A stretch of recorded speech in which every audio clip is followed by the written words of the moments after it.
Ṣẹ̀kẹ̀rẹ̀ lọ bá jó, ṣẹ̀kẹ̀rẹ̀ lọ bá jó, olúwa mi ò dìde ojú ṣẹ̀kẹ̀rẹ̀.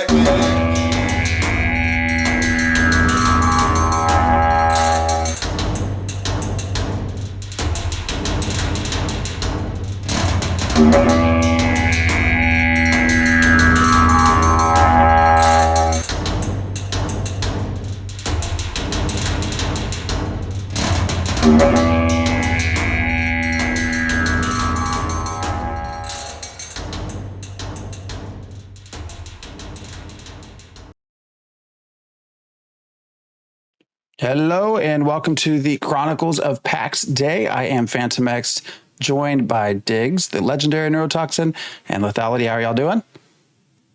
Doing Hello. good. I'm still not used to Pax Day being the words that come after Chronicles of, but I know. You know, we got more episodes to do. I'll get used to it. Yeah, I had mixed feelings with the name title as well, but not sure we'll ever get back to the other one. So I think we're just fine. We'll see, I guess.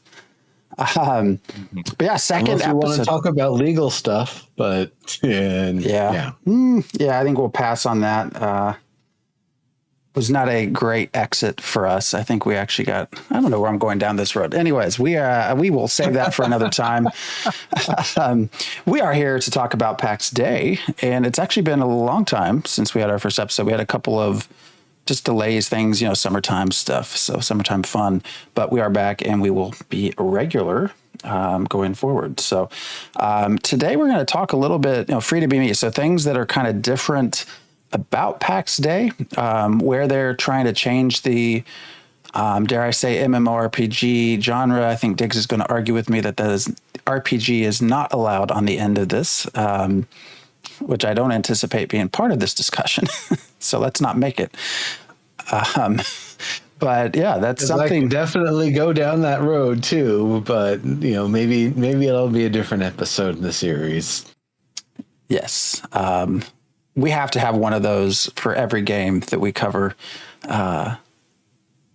Most certainly, I'm sure. But there's quite a bit. Pax Day has released slowly a lot of information for us to kind of parse through. What I find most interesting so far and the development sort of process of Pax Day versus our other show, the other game that we cover, Ashes of Creation, is the what appears to be sort of reverse nature of combat as importance. Ashes of Creation sort of started very heavy into combat as sort of the very first things. Pax Day seems to have taken a different approach, but again, perhaps a different show to talk about that. But yeah. So before we dive into this, anything that comes to mind, anything y'all want to chat about before we just sort of jump into Pax Day? Anything new going on? Anything you want to share? Well, I've recently, my brother and I kind of came to the point where it's like, you know what? We both probably need to learn C++. So we're starting to learn C++.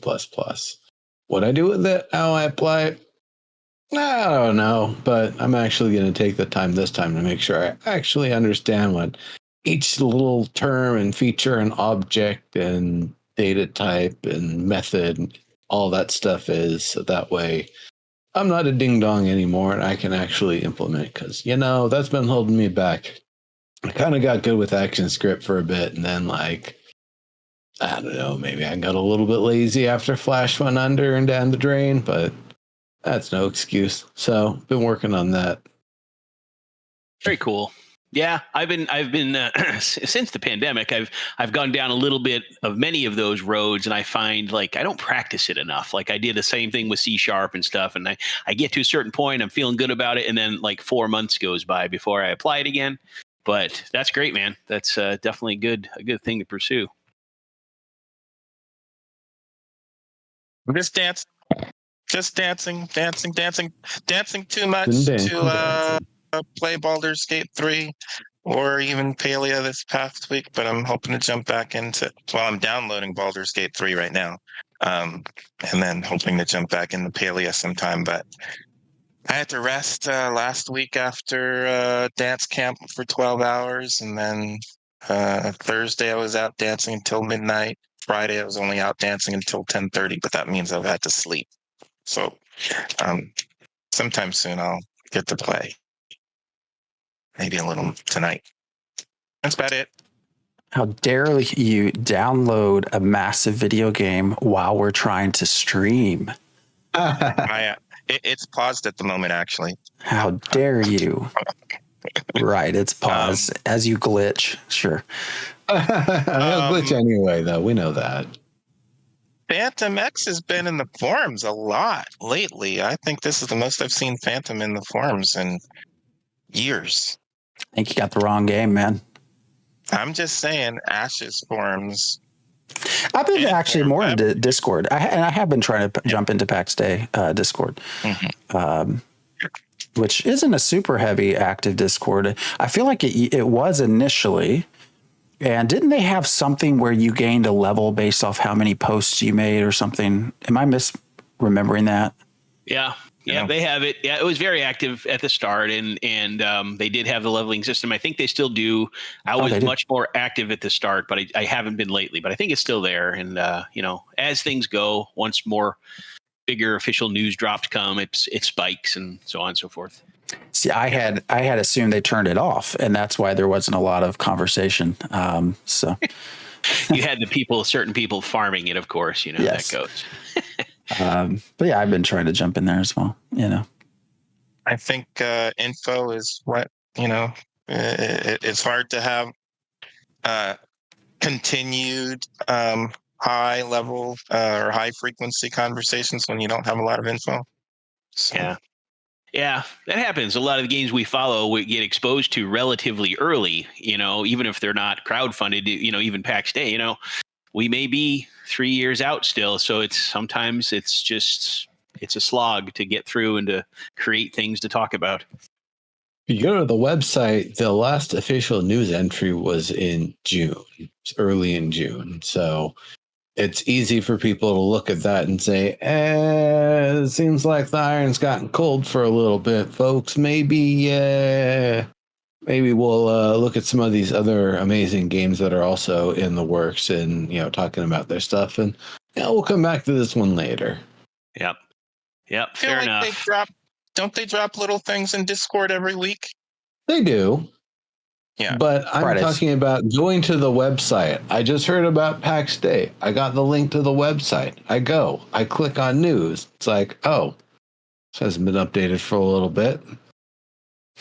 I guess that is also one thing that's a little bit different than some other games that we've been used to. They certainly rely, I think, and Thali, correct me if I'm wrong, I feel like they rely more on the community to sort of keep the up-to-date information for them. Now they do have quite a bit in Discord, but really rely more so on the community to be the resources for them. Yeah, I think so. And I think that's that's true. There's definitely some early content creators and community members that have produced, a really nice wiki and some other video content that keeps up on weekly happenings, and it's been really nice. And which I think is probably a good thing. We just talked about, if the game's 3 years away, they themselves don't want to probably be responsible for too much hype. And I think their team is of modest size, at least right now,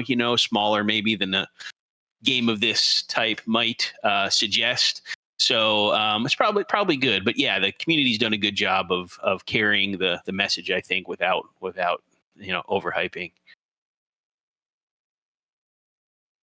So brings us to the topics that topic for today, which is sort of how we at this point perceive Pax Dei to be trying things differently. I don't know if anyone would want to start. I certainly have talking points, but there's one thing that I did want to address. We kind of talked about it just a moment before the show.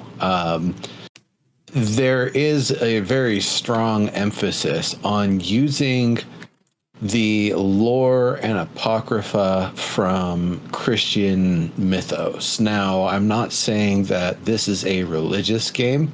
This is not a game that is trying to convert anybody to any religion or reinforce any religion in any sort of way. It's a video game that happens to use lore from a certain mythos. It's like the movie Dogma. Just like that, the game Pax Dei itself is probably not something that, like, you know, the old founders of Christianity, you know, thousands of years ago or whatever would have like looked at and approved and said like, yes, this is a positive thing for our religion, and, you know, this helps spread our message. I don't think so. I don't think most religious leaders along the way from that point would either, you know, would look at that and be like, yeah, that's the one. That's how we spread the message. This is not a religious recruiting game whatsoever. It's using the Apocrypha, and I'm imagining it's kind of like spitting in and chewing it up and, you know, mixing it all over the place and doing all sorts of fun stuff with it, and things that humans shouldn't just be able to up and kill, like we're going and soloing and stuff. You know, that's the thing that I kind of think about it. You know, it's going to use names and things that you've either heard of before, or they're like obscure. You kind of look through the stuff. It's like, oh, that's mentioned in this one thing in one time, you know, in this one random book that's somewhere that means something to someone. You know, it's going to be kind of interesting in that way. It doesn't bother me. I'm sure there are people who will be turned off by it, and I think maybe even in the previous episode I might have said a little bit about, come on, be original, come up with your own stuff. Well, you know, whatever. If they're not going to do it, it's not going to bother me. That's really not going to be the thing that makes or breaks whether I play the game, honestly. It's based on the magical folklore of the Middle Ages, right? And I think it's 1300s, 1400s. Yeah, in that area to 1500s. Yeah, and specifically European folklore. So that's going to be some Christian stuff, but I'm expecting it's going to be Greco-Roman influenced as well. And it's a little bit too Greco-Roman European for me, but they say they're going to expand that later. So we'll see. I'd even rather see some more Asian influence if we can't see any African or Indian or other influence right off the bat. So yeah, I think it's not Christian specifically. But. The lore, what I'm most interested in, well, besides the actual content, is how it's going to be presented. You know, one of the other things we can get into is having no NPCs. You have to get very creative, I think, in how you present history to the players as they're going through the world, and that becomes basically much more visual, which I'm all for. I am all for trying to figure that out. One of the screenshots that we were given as sort of a gift, because they asked us to name what the Pax Dei players would be, and they made up the name themselves. So in return, they said, sorry, we created a name. Here's a picture, and kind of snuck within that a book that had the name Bodis on it, which of course me and a couple other people jumped down and, you know, start, okay, the book's here, talks about 6x6 legions, and ultimately he's basically a demon, and it appears the book is possibly, I mean, you can interpret this however you want, but it appears to be a way to summon him, which is recorded in these books. It's just super, super interesting, because I don't think when we talk about the religious side, I don't think it's going to be like going to Sunday church. Most certainly not going to be like going to mass. It's all about the stuff that the current version leaves out, I think, is what we're going to get to go through.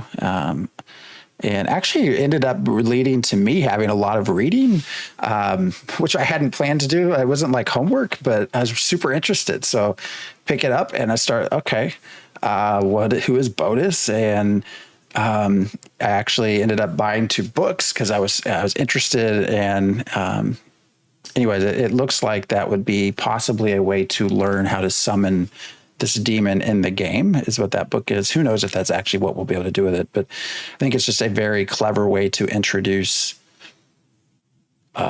lore or ways to interact with the world. It's super clever. Although it raises an interesting question: if you can summon Botus, at least per the Munich manual that I read, he is supposed to give you nothing but the truth about past, future, and present. So wouldn't that make him an NPC if you summoned him? They have NPCs. They don't have friendly NPCs. So all the NPCs that we run across are pretty much going to be antagonists rather than friendly. True. But yeah, the whole process of how they're going to be doing this is, I think, going to be super, super fun to explore. Like I had said when we kind of talked about this again a little bit before the show, I also don't know that any of these books or any of these things we find were ever actually successful. So they might have been written, but that doesn't mean they work. And I think it might be kind of fun to see players try to go through the whole ritual and everything. And it's like, nope, it was actually a long form recipe for a very specific sort of like, adhesive paste. It's like, great, good job, tricked you. More importantly, they are mostly written by people, and that means that you may not have the same version, or they may have different interpretations. So one thing that is planned is that just because you find a book one place does not mean it's going to be exactly like the same book some other person finds. So you'll have to see what those differences are and how that affects what you're trying to do. You can't just say, well, I found this on Google and it has the same name, so it's going to do exactly the same thing. It might not be the same version. Yeah, they've definitely talked about mysteries being part of the world and having to figure things out. Just like Phantom said, that how will these stories effectively be presented, or are we living them? And if that book Phantom found, someone else found another volume. Do we need to combine those? Is there some mixture of that information? I really like that idea. So even though there's no NPCs that are necessarily going to be dragging us through a main story quest, I think doing it this way, if that's really what they have in mind, would be just, would just be really cool. Again, a lot of games talk about, we intend to have social gameplay where players interact and work together, but this could be one of the most organic ways to do it, and that book, for example, is that book just a book and you can pick it up and take it? And are you the sole possessor of that book? And does someone else need it to do what they need to do with the volume they have? It's just a lot of possibilities. I mean, I don't want to build the game in my head, but I like what we see so far. That was actually a thought that I had. I really hope these books can be grabbed and taken, that they're not just emplacements in the world, because I think that really it really diminishes the discovery of them, the reward for going out and finding it. You might be worried that the book is cursed. You don't want to get cursed, and that's why you didn't take it. Or you might decide, I don't think this is cursed because I don't think anything's cursed. And you grab it and you take it back. Maybe it's not cursed. Maybe someone wants to buy it off you. Maybe you decide to try to learn from it or do some of the rituals or something.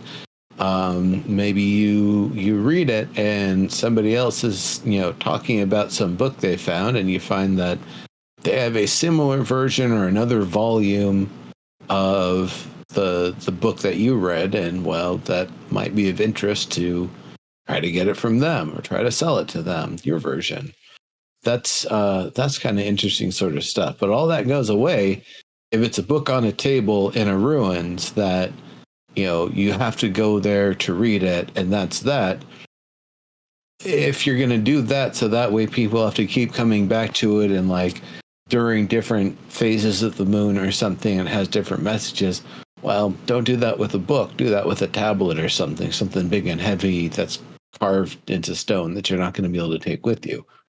Books, you should be able to, snag that and I don't know, maybe even take the desk back home with you if it's nice. And store them in libraries. Hopefully we can build libraries. 100% should be. And Diggs, they actually have commented that, I forget which video if it was, but they have mentioned, yeah, you may come upon something that you have to fight, and the way you figure out how to beat it is by reading an old text, going to basically Googling it and finding an old text and finding what this magical mythical monster, was what would kill it. So it's a very interesting. It's also an interesting way to not worry about all the data mining, because it's like literally taking from the world, so it's just there. I think I hope will let you actually take the books. They have several times said knowledge is power. And so hopefully if you're able to get one of these books, that becomes how your knowledge is power. You get to take it with you. And there might be different books. I like that too, that you're bringing up. So I mentioned the Munich Manual. So it's the Munich Manual of Demonic Magic. And that's where I initially read about Bodis and this sort of summoning process and what he can do. But there are others that they probably can pull from too. There's another one called the Grand Grimoire that describes another way to summon demons. So you might actually be able to even find more than one book on how to do things the same way. What would be very interesting is some of those texts are actually the real texts, because they're not actually copyrighted. So could you actually find this Grand Grimoire somewhere in the world and read through it? I think Disney might own that one, but you should expect to find several versions, just like we have the KJV. We've got the newer, the modern versions of them, and even at the time you'd have different versions of the letters that are passed around and all that stuff, different versions of scripture. So just because you found the Grand Grimoire does not mean that it's the original one or that it was copied exactly the same. So you don't know what copy you have. I like the idea of just making series of fake grimoires and making people try to chase the dragon around for something that's completely fictitious. If we can't take the books, maybe we have to try and copy them. So that could be true too. But yeah, these NPCs. So no NPCs sounds more to me like this is a multiplayer version of Valheim. And that's the way I'm expecting to interact with NPCs and discover lore. Is it's not that you aren't going to be running into stuff that you're fighting, but they're going to have probably a negative view of you, and you'll have to deal with whatever their background is and why they're there and why they're there in their territory that they're in, and again, maybe different factions of them as well. So I'm hoping it's that, because I don't have a very high view of getting story other than your KOS. So I'm going to attack you on sight. That's about what you get from gamers. I'm curious to see what it's going to be like trying to build a village together in the Heartlands with random people. Any other thoughts on no NPCs? The parts about it being a player-driven economy with no NPCs definitely makes me wonder, and I think I mentioned this in the previous episode, what sorts of automation and systems and safeguards and such will exist so you can have a stall that people go up to and pay a fair amount of money for a fair price that you have set, or likewise can grab the requisite amount of gold for the pre-purchase price that you put up, so people can come with iron ore and drop it off and just grab their cash immediately. If there's going to be automation like that, I can see not needing the NPCs as much, because, well, you've got your stall set up and it's all on the honor system because it's in a PvE zone, and if you break the rule, you'll be smote by something, and so you automatically can't do that or whatever. So that I could see that being something, but if you literally got to have people sitting there doing all the buying and selling, making all the transactions day in and day out, you're either going to have to be ready for players to have like bots and automated accounts running to handle that sort of stuff, or you got to be ready for people to only ever really do like business when they know somebody has something, or they have something they know somebody wants. Otherwise, it doesn't really seem like you're going to be able to do a lot of buying and selling because there's not really an outlet for it.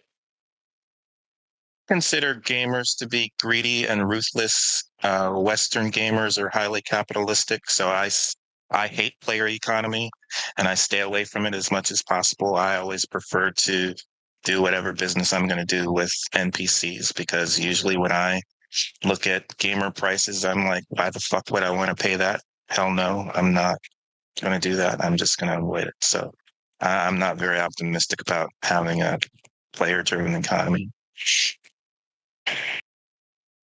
Yeah, I that's interesting, and that's another way to look at lack of NPCs. How will players be able to interact if it's only at a time when players can interact with each other. That is interesting. The economy is, as far as we know, completely player driven. All the items are created that way. So it seems like there'd have to be some way to facilitate some I don't call it automated, I guess, transaction, maybe without an NPC. I don't know what that looks like exactly. I don't even know. I'm sure we've discussed it in the Discord at some point about currency. I'm not sure if they've answered that or not. Would be interesting if players could even define the currency. And I know games, we've talked about that for a long time in games. And I think Echo is one of the games where you can set up a barter item for, my currency is chickens. You give me 4 chickens for this, metal ingot. But I don't know how far down we're going to go there. But yeah, if there's not truly going to be those kind of NPCs, then there's going to have to be something creative or a little immersion breaking to make it happen. So I'm not sure what I would want to see there. I think I would like to see NPCs I could hire rather than just a box with gold in it that players can deposit. I don't know. I don't really know. That's an interesting thought. Different angle. Because these devs, some of them are coming from EVE Online. Is it EVE Online and Arcades? Where are these devs from? EVE Online primarily is where we seem to be getting most and of there's the. one other one that's not giving me a lot of optimism. And that's why I'm thinking that the gamers are going to be more antagonistic rather than cooperative. But today I was thinking, one, it's probably like Valheim. It's a lot like Valheim in terms of no NPCs. I think it's closer to that. And it could be that it's closer, that at least the Heartlands will be similar to Landmark. And if we get players like that, similar to Landmark, we might have a lot more cooperation in the Heartland. So it might not be as the player economy might be better than I'm expecting it to be. Depends on how many people we have. We DLP crew played together in Valheim. That was pretty fun. We were pretty cooperative. I expect a lot of cooperation there. I'm just curious to see what's going to happen, not only in the Heartlands, because I would guess that if we're building a city, it's going to be more than just 20 people.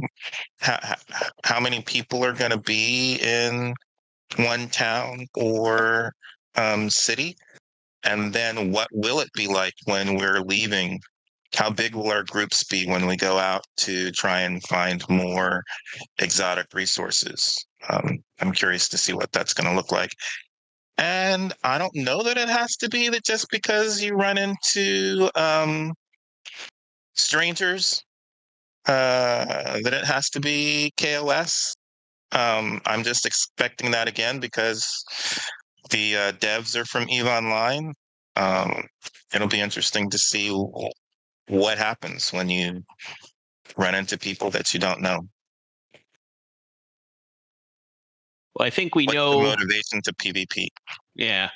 Well, I think we know at start that won't be. We don't know anything outside of the Heartlands, really. I don't think, so not sure what rules will exist out there in the outside zones. At least at the start, they definitely have not given up much on that.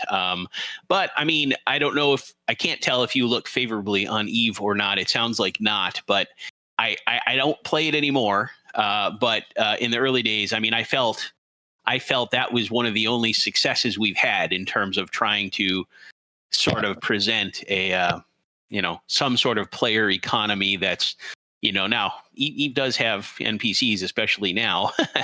So I don't know. I have a lot of hope that they can bring not a mirror system, but take the learnings from that and try to make this system work itself. Will it happen? I don't know, but I'm positive on the idea that with them working on it, they at least see the intended light at the end of the tunnel that isn't a train coming. Yeah, I hadn't even really considered the idea of sort of financial aspects of this. I know in Discord I've seen some people, I guess, throw out the idea maybe each city, each town can create their own currency. But I don't know how you value that. Like how, it sounds cool, but if we have Theory Forge over here and we're, small, but we have some goats and we're making some cheese and we can sell you some timber. Like how would our coin compare to someone down the road that maybe is more invested in metals and actually has some, able to harvest gold or silver or something? Like how does an economy happen when you don't have the influence of the developers and sort of driving that process? Because we could just make coin all day. Here's some wooden tokens. You keep varying your prices based on availability and scarcity and quality and all that sort of stuff. When people stop buying, you got to lower your prices or change something. But I think that, it's going to be a lot of give and take in a lot of different ways. I think a lot of people will be able to make big deals. I can get a lot of X. You can make a lot of Y. We can just, trade like for like because it's something that takes us both, relatively 4 hours of effort to make 20 units. I can see that sort of trading going on.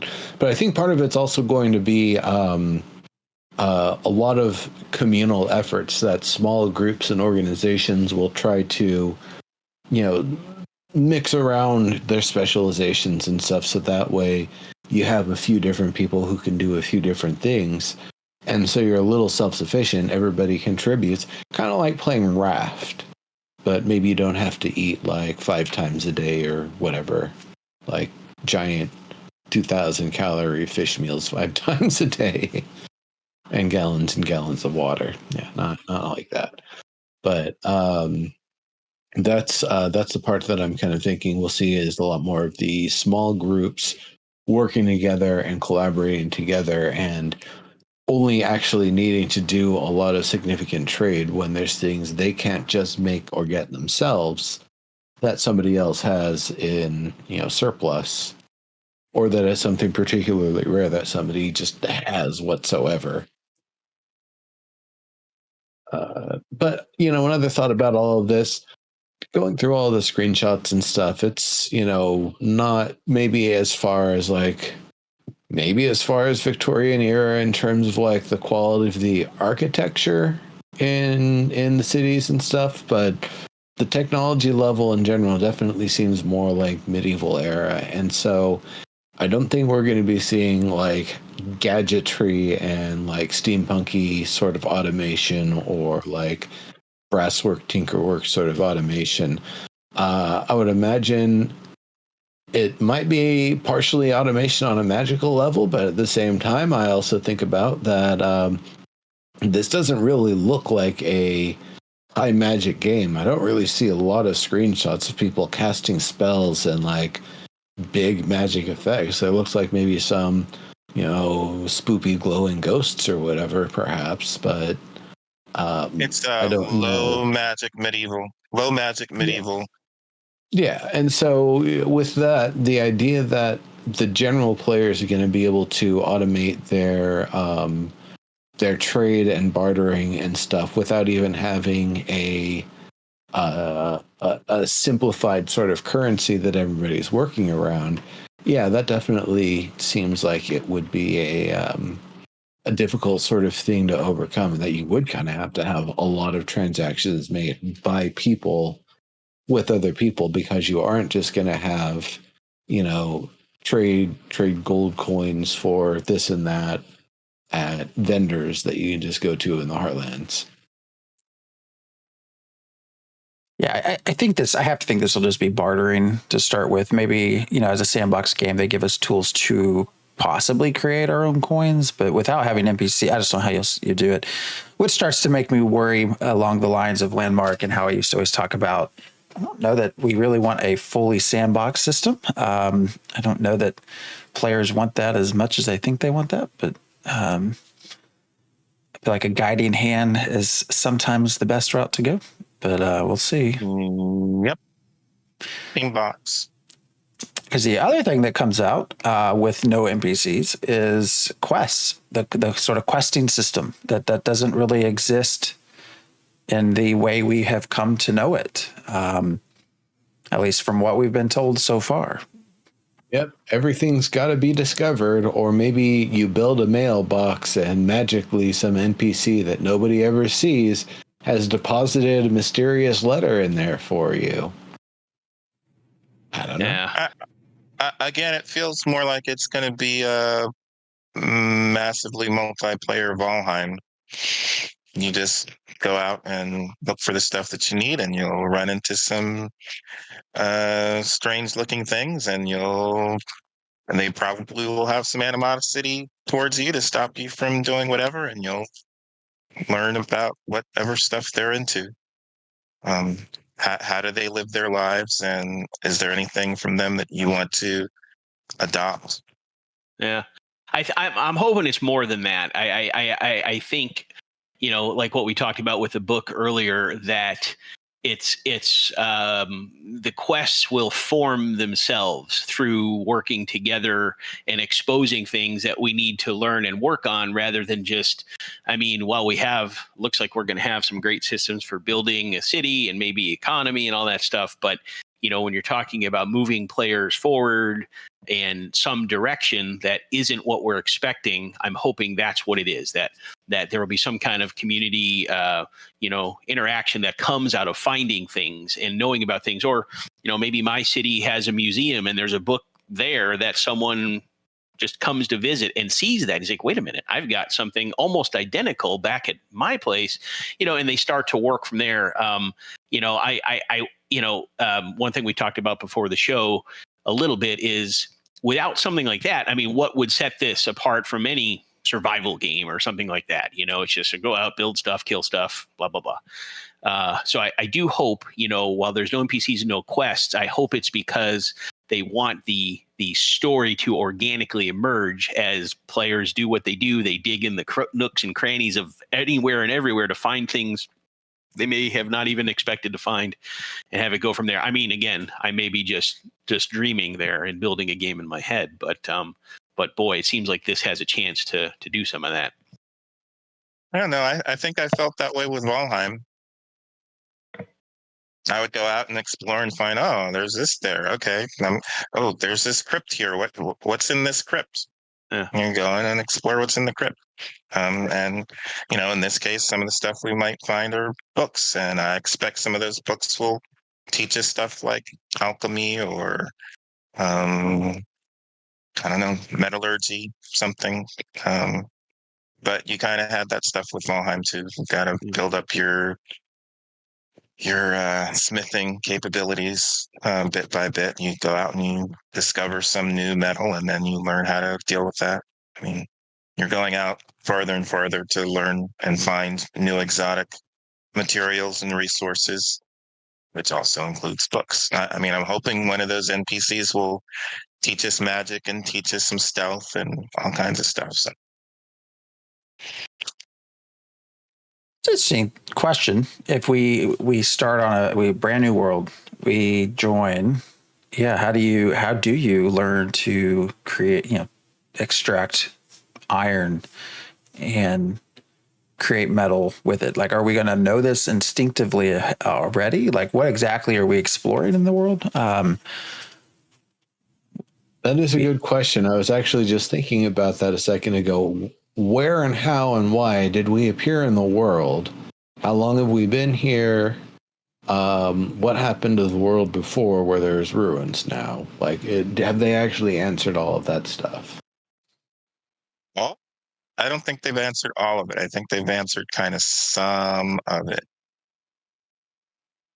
I think we have somehow lived before, something like that.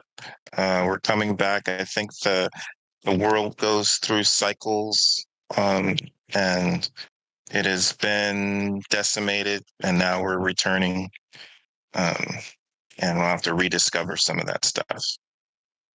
Yeah. I don't, and I'm kind of a little embarrassed because I spent so much time at the beginning when they talked about it. It feels like we had this discussion in Discord somewhere, but yeah, the sort of the lore is the divine as smoten the world, I believe 9 times. So we're on the 9th layer, I think.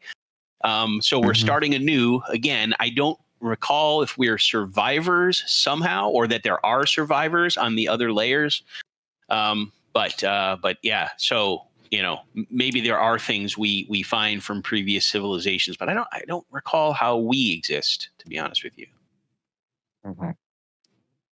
Because that definitely would help answer some questions. I know with like Ark, it's you're on the beach, naked, buck naked. You've got this weird thing in your wrist that gives you a user interface, and when you like smack enough stuff and run around and do enough stuff, voila, it'll teach you how to craft things and even help you automatically craft things, make it all happen rapidly. That's how they did it for that game. You learn and build and do all that stuff by kicking dinosaurs around and trying to stay alive and gather poop until you've leveled up enough to start opening up your research and make yourself a nice little grass skirt, do a little bit of hula, then keep on leveling up, throw those spears at those boars. No, they're not boars. They're the little velociraptors. Why did I say boars? They act like boars. Basically the same behaviors.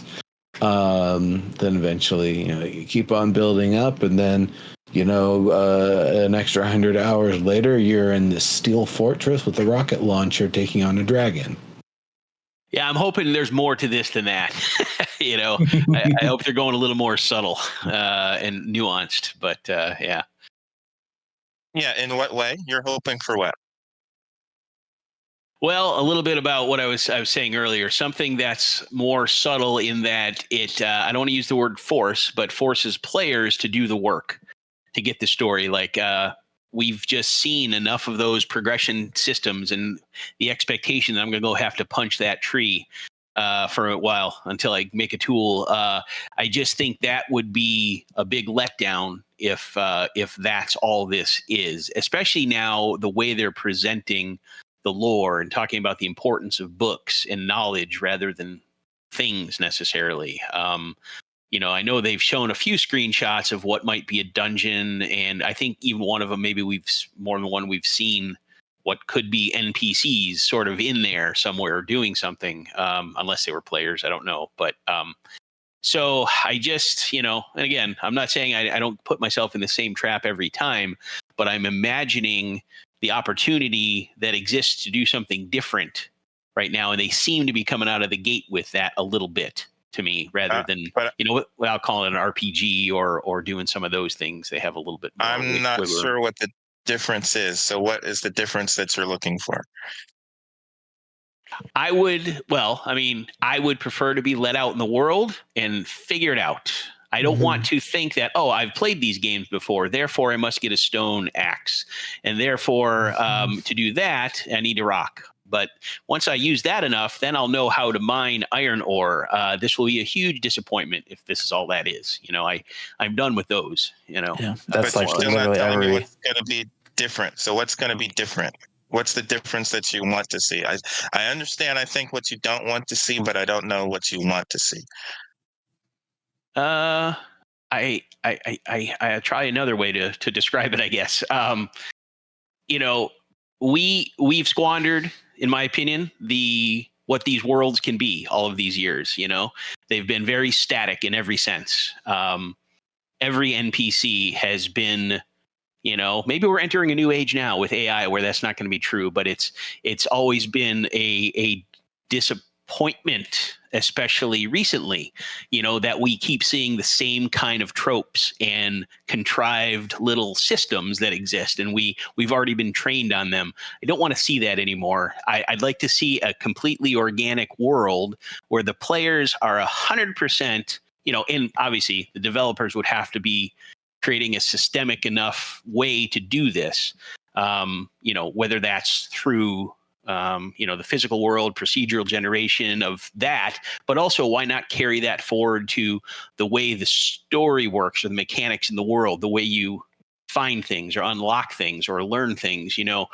For example, no one probably wants to sit in game and read a book actually for 3 hours at a time to learn about metallurgy, but if you transfer that concept somehow, I think. But why would we be doing that from a book? Even in the Middle Ages, that's not how you would learn about metallurgy. You wouldn't read that in a book. Mm-hmm. So what you would do is you would go out and you would learn. Normally, you would learn from other people, but to start with, that'd be great. I've got a rock, and I'm going to play with the rock, and the rock is going to teach me how to do something. You learn by experimentation. So sometimes, but I see there's other people over there, so I could go talk to them or learn from them, or like I said, if I hear that there's a blacksmith 4 towns away that takes me 3 days to travel there, and I can benefit from that, then that's what I should have to do. I would not have to sit and pound the same rock that he pounded to get to the same axe that he got, and that's old. I don't want to see that. Yeah, but somebody has to do that, so the system has to be there for that, right? No, there actually doesn't have to be anybody who does that. That's what I was actually saying. I asked the question in chat here: what is our baseline common knowledge? How far can we progress within our own means as a humble community, and at what point do we have to start venturing forth to find new materials and methods and such? What can the NPC, or excuse me, not the NPC, what can the players themselves do coming out of the gate? What do they know? What can they know? What can they understand and learn and develop without any books, without having to leave the safety of their home too much, as maybe going out maybe to the hillside to gather a little mineral, maybe into the woods to gather a little, some grasses, some downed tree logs. But I don't know if you're going to be starting with the stone axe, or if in a world where it appears that there's already metal existing in architecture that is out there, that you would have to start from square one. It would make sense that somehow people know how to work with metal, and that you would just go and start with metal tools, that you wouldn't have to resort to stone, because we're already at that level of technology out of the gate. But that's what I'm wondering. How much of this baseline common knowledge are we just, and then the other question is how much of this is a character creation sort of thing? Do players specialize in character creation in I know metallurgy, and specifically working with iron and maybe copper as well. And I know how to do a little bit of constructing a forge and a smelter and that sort of stuff, and some of the tools. It's okay, that's what my character is going to be. I can learn other things from other people, but that's, I start off not pigeonholing myself, but giving myself a path and a thing to progress with. That, what do we start with? That's something we got to know to really be able to understand what the starting tools. Because you're right. I mean, if it is going to be wood and piece of stone and some fibers that we get from some trees or some grasses or whatever, and beat the crap out of them so we get the fiber part and spin together into a ropey thing and tie it together, and the stick with the fire hardened hole, the thing, and you got your primitive axe. Great. Like, is that really how we're going to start, though? Yeah. But it doesn't have to be that we start in the Stone Age necessarily, but it's probably going to be that we at least start in the Bronze Age and work ourselves up. And at some point, it sounds like we're going to find more exotic resources, because that's what's making us move away from the heartlands, is to find more exotic stuff that we don't know about. So, I guess I want another. Be that we're starting at survival Stone Age, but it's going to be something like that. Yeah, it doesn't have to be a ground zero like that, but I hope there's another layer beyond finding the things. I'd like to find the knowledge and share the knowledge so that every player doesn't have to go through the same exact progression necessarily, and that would be a reason to ally with a city or that kind of thought. But anyway, yeah, that's true. Sounds like that's going to be because there's different resources in different regions. Well, you certainly, I think, could have, because we're not going to have trainers, right? So we won't have NPCs that you go to when you want to learn something new. So I assume players will become that, as Lethality is saying. And you might be right, Diggs. There might be, we have to go over the mountain to the other side because they actually have a different type of wood that we would prefer to work with. It looks different. It's going to finish nicer. And so you have to go learn from someone else that has kind of mastered that. And that becomes where the whole knowledge is power thing is, not just necessarily in how to summon a demon, but how to actually create buildings and, create sound structures and these sorts of things. Because the other thing I'm curious in is, how do we learn? They said there's going to be a ton of blueprints, for tables and chairs and barrels and beds and chests and drawers and all these things. Like, okay, who's teaching us the how do you learn the patterns? Like, how do you learn? How does your character learn to create this specific type of bed if it didn't exist before? Do you find that in a ruin somewhere? You study it, you break it down, and your character thus learns a little bit of information over time. And, you just have to find the fifth ruin so you can complete your bedroom set, or something like that. I don't know. I assume that's how that process will work, because I don't know how else it would work without NPCs. And Lethality, I think that kind of goes to what you're kind of saying, is that we're not just given, like Palia, you're given something to create. You create that chair, or what do you start with, a table? I don't remember. You start with a few pieces of furniture. Yeah. And as you craft. Yeah. Yeah. You craft it and you get like 2 or 3 more. And so but the act of crafting gives you more blueprints, which is it's great. When you craft something, the little 3-window pop up, so you get the silhouette of one of the things you can learn. And so it isn't specifically, I know exactly what the next thing I'm going to get is, and I can choose it, but it's like, well, the next thing I could get a chair or like a bed or like maybe that's like a dresser or something. I was actually kind of thinking about that as an example, that that idea of the invention based, make something enough times, and you think about, well, what's a variation on that I could do? Well, the other curious aspect, I'm looking at a image right now of a town, I guess, that has probably a cathedral in it.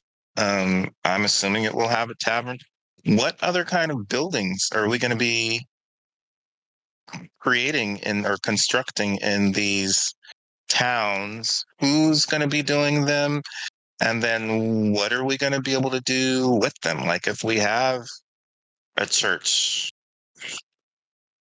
Why would we Yeah. go to the church, and what will we be doing in there? Tavern, you can kind of get an idea. Will we have libraries? What other kind of buildings will we have in these towns other than, because they look like they're more complicated than just a bunch of homes strung together.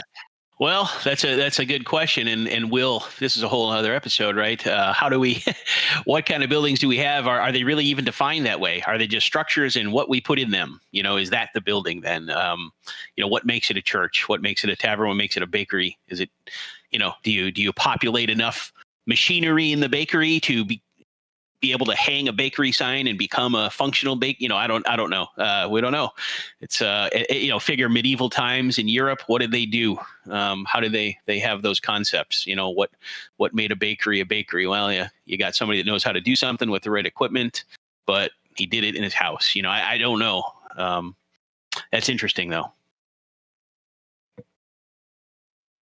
Right. There's no classes. We're going to talk about that as well. So what are the skills that we're trying to develop, and how they have an impact on and what we're learning? That definitely makes me wonder how much of that is done in the character creator and how much of it is actually done through gameplay. That is something that I remember from Eve is you don't start as a tabula rasa in the open, generic, everybody group. If I'm not mistaken, you come in as part of one of the 4 factions. You're given some skills and features specific to that faction. But the difference is this is a high space tech game. It's easy to figure out where and how you do the research. It's a little bit of a different thing to do that in this sort of setting and scenario. Another thought is that there's just stations in your neutral town areas that have a guide next to it that your character automatically kind of assumes to have had the knowledge of having read and understood or something. And so that's part of it, is that you can use the techniques in that book. Then when you're establishing your own crafting station somewhere, maybe you can get a copy of that book. Maybe you've got a different book that's got some different recipes and got some different techniques in it. And so you put that one up as your, primary skill book for that one. And now you've got a, crafting station where you can make tomato bisque instead of only making baguettes. Yeah, I think the way the story so far seems presented as the ninth creation, I think we will probably return as characters created in someone's image. I mean, the game is called Pax Dei, so I assume we will be returning in, I guess, God's image, but or a God, and with that, some baseline skills. So as I'm sitting here thinking to myself, I'm kind of answering my own question that I had earlier, like, oh, well, do you start out, knowing anything? I'm guessing the answer is probably yes. You're going to know to attach a stone that's shaped in a triangle to a piece of wood in order to, go kill something. But it will certainly be interesting to see how skills progress going forward. Well, we are almost out of time. I did create this whole question of the day. So I don't know if anyone has a question of the day. Lethality, have you come up with something right away that would be short? Because I got an intro. Let me do the intro. Okay. I'm going to put you on the spot. It's real quick. I can't hear it. Hopefully everyone else can hear it. Question of the day. So. No. Nope. Well, I think it ended up behind the chat anyways, instead of in front. But someone tell me when it's done. Is it done? It's done. Go for it. Okay. All right. Well, question of the day is something we used to do. We used to do a lot on the Discord, and I think it's a fun thing to do because what I find is, a lot of us follow the same type of games, and we always end up with the same kind of questions, even in every different game. Like, how should game X handle this thing that we've talked about 40 other times for 40 other games? So that was kind of the root of this. But But so for today, I guess I'm just going to kind of pick one random that we've probably already talked about before, but it's an interesting topic. Like, so we know that this is a, I guess low fantasy, low magic world, and magic will be rare. And we also know that the world seems to be really large, like really physically large. So how do you guys feel? The question of the day, therefore, is should there be any artificial, let's call it fast travel in this kind of game? Or should it be, we don't have space, we don't have Eve to make up wormholes and all that kind of stuff. So in a fantasy that seems to be a grounded world, should fast travel have any kind of place in Pax Dei? So I think Go ahead. mounts are good, but I'm not so sure about teleporters. You know what I mean? Mm-hmm. Diggs? My typical concern for fast travel is wanting to get back to where I'm going quickly enough to have a party with people. And by party, I don't mean group. I mean like an event where you have snacks and dancing and all of that stuff. Hey, the devs have appeared. They're going to be here. We're going to hang out. I want to be able to get there quickly enough that it's not over by the time I arrive. But in Pax Day, it seems like that's not really going to be a thing because we're going to want to mostly stick to the heartlands for the most part. And we aren't going to want to explore too much farther outside of that because it's going to be pretty dangerous. I would really have to know what the PvP is going to be like once you leave the heartlands.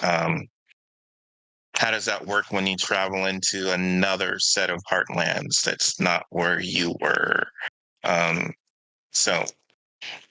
I think I'm not as concerned about fast travel in Pax Day as I would in most mmorpgs.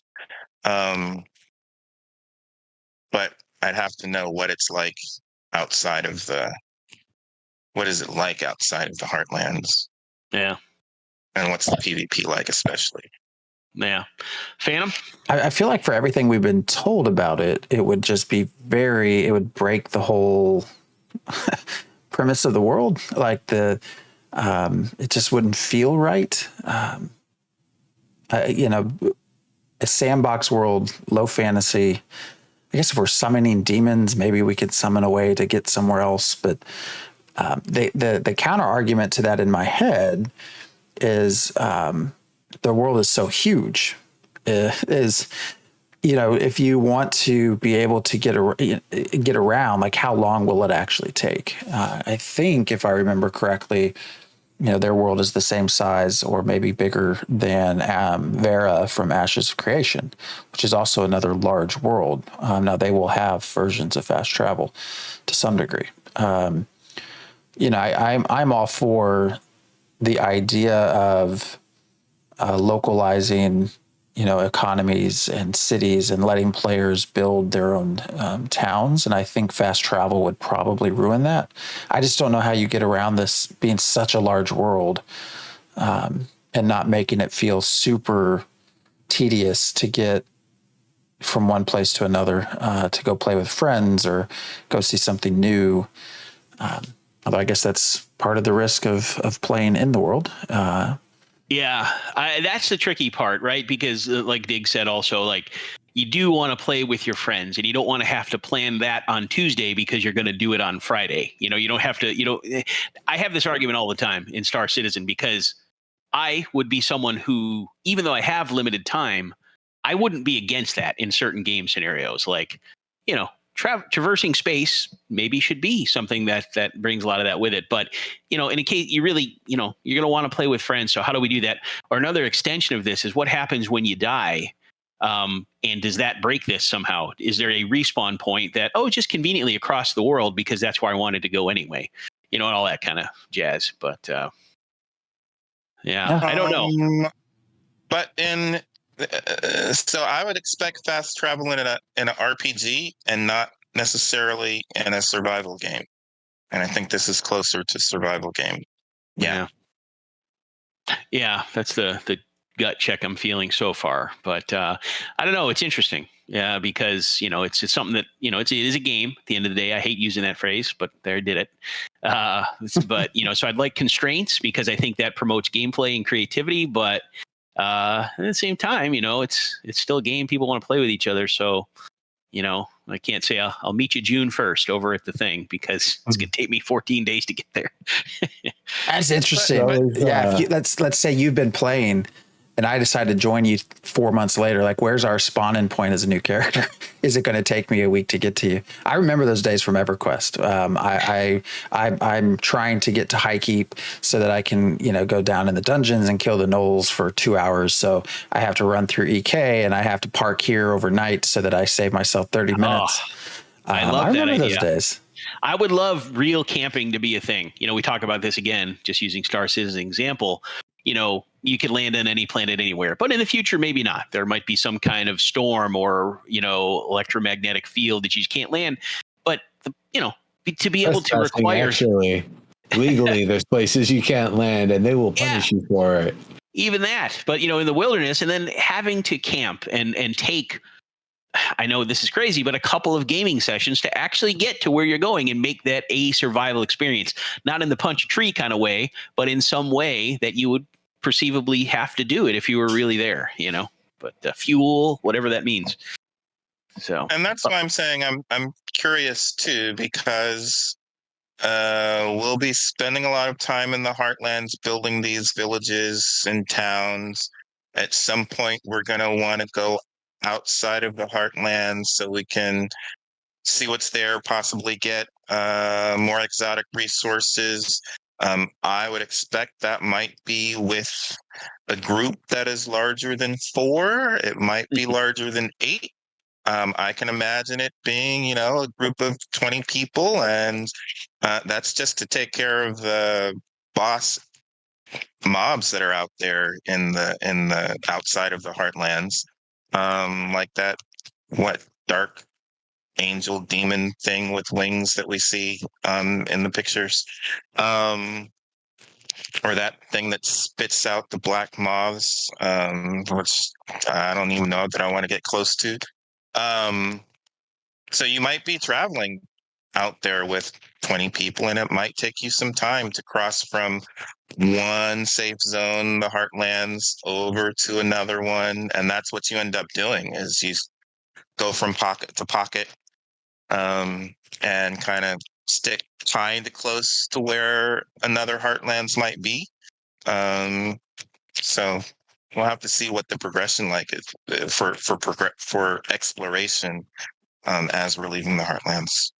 Yeah, I joked about wanting to do in Chronicles of Illyria, just getting the catapults built on top of the towers and then using gliders, or like maybe in this game it's more of like a Da Vinci flying machine sort of thing to launch off and then glide off in the distance to wherever is a fast travel sort of thing. But I don't think they're actually going for that route. That might be maybe a little too Monty Python for what they're trying to do here.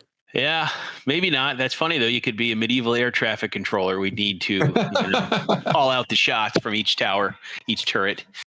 But, no, I think it's more the person with the hound going out and trying to figure out what, where the ones who went down ended up. Yeah. So, well, it's pretty good. Now that we know we'll have a question of the day, I'll be more prepared and professional next time. We'll have something. I had one in case you didn't. So I'll just put you on the spot. Yeah. I think DLP crew kind of traveled that way from base to base in Valheim. Built a base, and then you'd go a little bit farther, build another base, travel a little bit farther as a group, if I recall correctly, Nero. Isn't that the way you got? Yeah, there were definitely little way stations along the way, so you could have the main site we were building up, and then like a place that was built on a nice secure spot where the weather's not going to take it out and it's not going to get clubbed by one of those big dudes. But you use that as like your midway resting point. You can drop off materials. And that way, one person can be running back and forth, grabbing materials, doing the crafting, while the other group is going out, grabbing the materials and bringing them back to the midway point. So it definitely worked itself out. And then, make some redundant crafting stations, have be able to make your food and maybe do some repairs and stuff. No big deal. I think you could repair at any crafting station, maybe. So you just had to have a level 1 version. You could go and repair all of your stuff. No big deal. That sounds consistent with what they might be doing here. Without, correct me if I'm wrong in remembering this, but I think they've talked a little bit about building in some of the PvP spaces, and they've said, well, we're not really ready to talk much about it, but it will probably happen. And so that certainly does sound like maybe there would be these more waypoints where people would build up a small camp as they're trying to slow travel across the world. And then maybe that becomes a point of contention. And, hey, I'm the one that built this cabin. What are you doing in it? Oh, I'm taking it from you. That seems kind of consistent with what they've mentioned to us. And actually a kind of a fun element of gameplay, create sort of player created fortresses out there. Yeah, that's about as far as they've gone. They haven't committed and said there will be building and territory in the heart or outside the heartlands. But if you read between the pretty big lines, it seems to be going in that type of direction eventually. But they said at launch they'll have some type of. They still want to have meaningful stakes, but it won't be that at the start. Makes me wonder if you can build little cathedrals out on the road that actually act as midway save points. No, I'm in the cathedral sanctuary, can't hurt me. Right. Can't touch That's me. not going to stop me. Well, if you try, and then the mechanics of the system say, nope, that person is unselectable, and your AoEs don't hit them neither. Well, then you can try. You can wait for them to come out and get the requisite 100 meters away. Wait, yards. I would imagine this game uses yards. I will try my best to figure out how to corrupt that. Don't forget, I have more than once asked Steven, can I not play as a member of the gods in your game and play as the others and try to sabotage? Oh God, here comes Phantom X again with the hog's blood. Unfortunately, the answer to that's no. But anyways, so. Well, we are overtime, actually. So I don't know if anyone has anything else they want to mention real quick before we part for the night. No, it was a lot more than I thought we were going to have to talk about here. Yeah. There's still, it's theory crafting. That's what we do on Theory 4. Right. It's hard to stay necessarily on a topic because there's so much. It's an open book, pardon the pun, at this time. But it's a lot of fun. Well, all right. Give us one kernel, we'll make a snack. Give us a bunch of kernels, you get a whole thing of popcorn. You'll just be sitting here for a little while as we get through it. Oh, shit. I don't want to go from pancakes to popcorn. Let's not make that a thing for this one. So, but all right. Yeah. Thank you, everyone, for watching. And those of you who are watching us on YouTube, we will still try to be doing this show every other week if we can. And I will update the schedule on the Twitch channel so that you have a pretty good idea of what we're doing. But thanks for watching. And yeah, we will see you back here hopefully in 2 weeks. Next week is the Ashen Forge. So if you're interested in Ash of Creation, join us there. Peace. See you later, buddy. Bye, everybody.